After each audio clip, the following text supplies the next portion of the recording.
Welcome to my channel. I'm Scott, and in this video I'm going to walk you through the process of valuing MaxLinear stock so we can determine if it's a buy or a sell. MaxLinear provides highly integrated radio frequency analog and mixed signal semiconductor products for broadband communications. The company is headquartered in Carlsbad, California, and was founded in 2003. Let's get started with the model. This is a mid-cap company, 2.5 billion market cap. They're trading at $31 a share, and they have 80 million shares outstanding.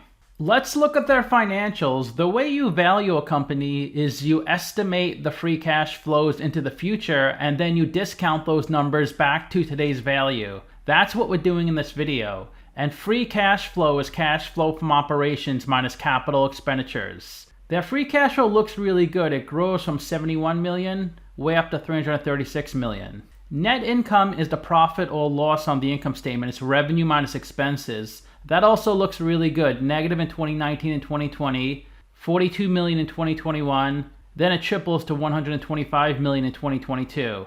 Revenue is a sales for the company, and that grows a lot from 300 million to 1.1 billion. So they're growing at a pretty nice rate.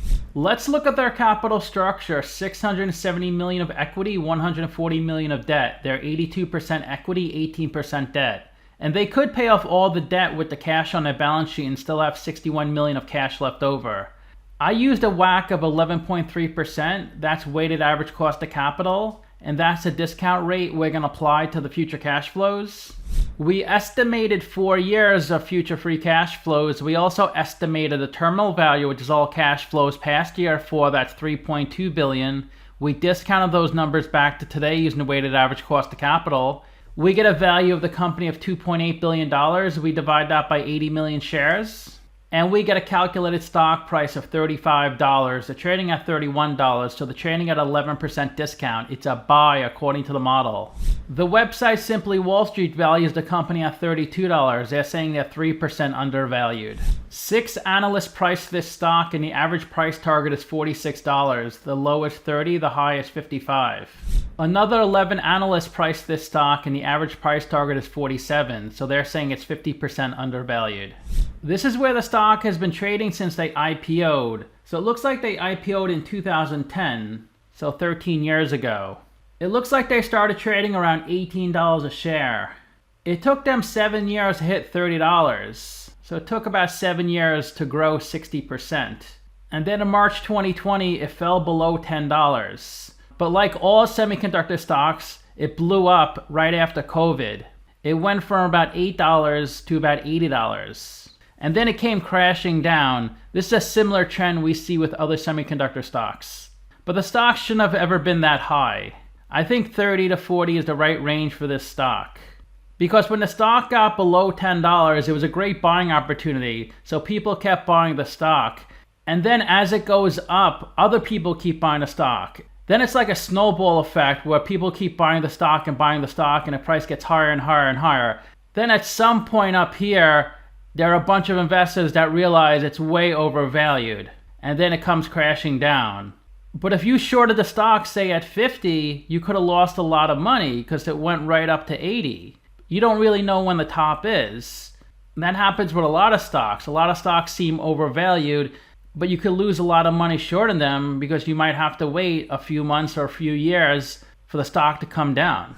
There are 62 companies in the same industry as MaxLinear.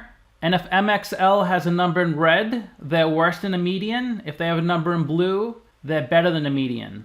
So of the 62 companies, the average CapEx spend is 1.6 billion. The median is only 38 million. They are higher than the median. It looks like they outsource manufacturing because they don't spend much in CapEx. They have a really good debt to equity ratio, a lot better than the median and average. They don't pay a dividend.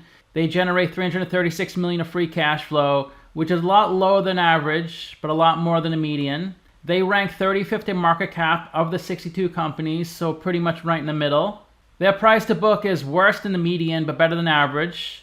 Their PE is better than the median and average. They have a really good price to free cash flow. That's the most important ratio to look at. And a really good price to sales. They generate lots of revenue relative to their market cap, higher than the median, lower than the average. They're growing at a pretty significant rate. Their 5-year annual revenue growth rate is 22%. They have a solid ROA and ROE. ROA is net income over assets. ROE is net income over equity. To summarize, I have them trading at 11% discount. I rank their free cash flows and revenue 8 out of 10. Their ratio is 7 out of 10. So let me know what you think. Give this video a like, subscribe, or comment below. Also, if you'd like to get a custom valuation or just support the channel, you can become a member by clicking on the link in the description below. Thanks for watching.